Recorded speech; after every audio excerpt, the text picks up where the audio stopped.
Alex Powell right now out of Hamilton, Ontario, and he does flipping in Hamilton. Primarily you invest in Hamilton. I know you're also in Alberta and you're broadening your horizons a little bit, but mostly your active business is here in Ontario. You and I go back a long ways. Long ways, yeah. Pre-office.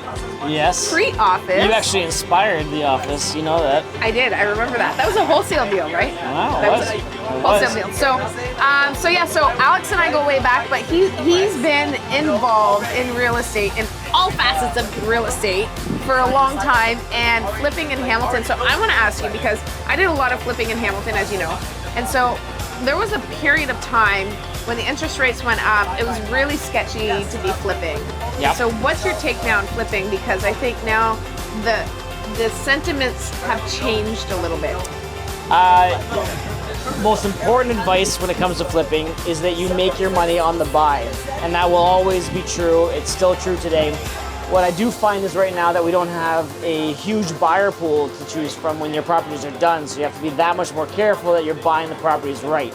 So if you buy it with just a slight margin, you're not leaving yourself enough buffer to make money on the back end in the event that the market decides to hiccup a little bit or something else happens that comes out.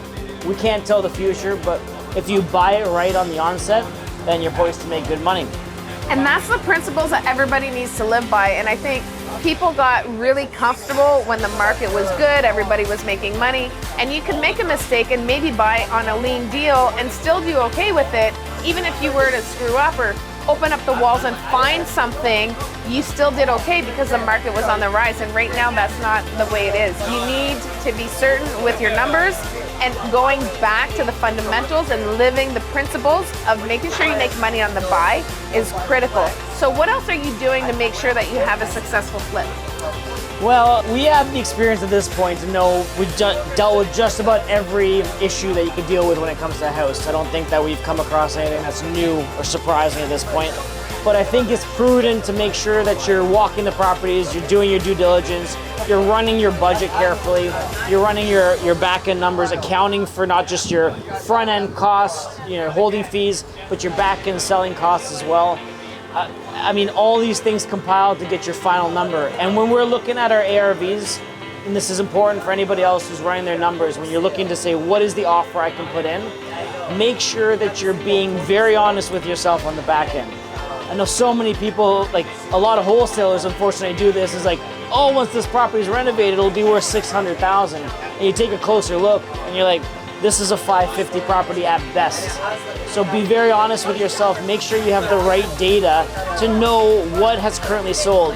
Just because properties are active and they're in this vicinity of what you're going to be selling at in the future does not indicate what your property will sell for. Look for sold comps, look for good data, and then you can make right decisions.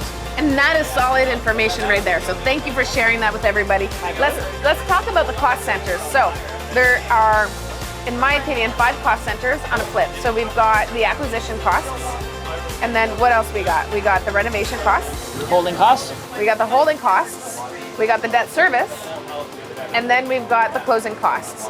And I think that's probably because you kept talking about running your numbers and make sure you got all the numbers in place. And I think there's at least 1 or 2 cost centers there, not profit centers, cost centers there that people miss when they're running their numbers, and that's where they get into a lot of trouble.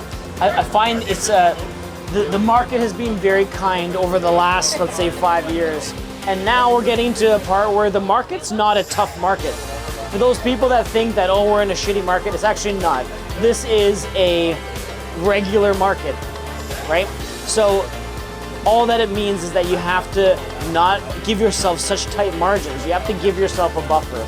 And if there's some event that takes place, an interest rate hike goes back up, or something happens that's going to, play into the factors of you not being able to sell as efficiently, you need to give yourself that buffer that can be eroded without losing your shirt. So it's an important factor to consider. Absolutely. You need to factor all of this in and make sure you run your numbers conservatively. But all of this to say that flipping is still a great strategy right now. If you want an income producing strategy, that is something that you can do, but it's all about running your numbers really well and having money on the buy. And when you're looking for properties, guys, like if you think that you're gonna buy a property that's listed on the market and you're gonna offer 10 grand less, buy it, flip it, sell it, make a profit, you're probably out to lunch. So just consider that. When you're looking for value add, because that's what you're doing as a flipper, you're not just buying and putting it back on the market, or wholesalers would do that. You're looking to actually buy, create value in this home, and repurpose it. You know, it's funny, we get flippers and renovators get a bad rap in the business because people say that, you know, they're the reasons that cause these property values to skyrocket. I can honestly tell you, I've never once in my life competed with a first-time home buyer on the dump of properties that we buy. So but what I can say is that we are repurposing houses and putting them back into circulation. So look for properties that you can actually add value to. And then by doing that, you'll add value to some future person's, you know, for their life, or a home for them, right? And it's not just for them, but it's also the people in the community too. Because when somebody comes in and takes a house in the neighborhood that's decrepit, and that house is pulling down the value, if it's that house and 2 or 3 other homes like that in the neighborhood, it's actually pulling down the values of the properties in that neighborhood, and it's hurting the values for the other owners in that neighborhood. So when you have people come in and kind of put life back into those properties, nobody likes a decrepit property at the end of the day. That needs to get fixed, either leveled or somebody needs to fix it up. And so that's something that's going to naturally happen. And so whether it's a flipper who's coming in or whether it's a developer leveling and putting something new, it's restoring the value and protecting the value for all of the neighborhood. And so it's a service to everyone, but it's also creating a safer home for the people who are going to live in it next. As long as you do it right. As long as you do it right. One thing to note too, flipping is actually, I would say, probably more of a sophisticated investment strategy. The challenge is that you have your fixed number. It's an active business. My intention is to buy this, renovate it, and sell it for a profit. The benefit of something like a buy and hold, longer term investments, is that even if you make a slight mistake, your numbers are a little bit off. As long as you can cash flow on it, the numbers eventually will correct itself. You'll pay down your mortgage. The property values tend to go up over a long period of time.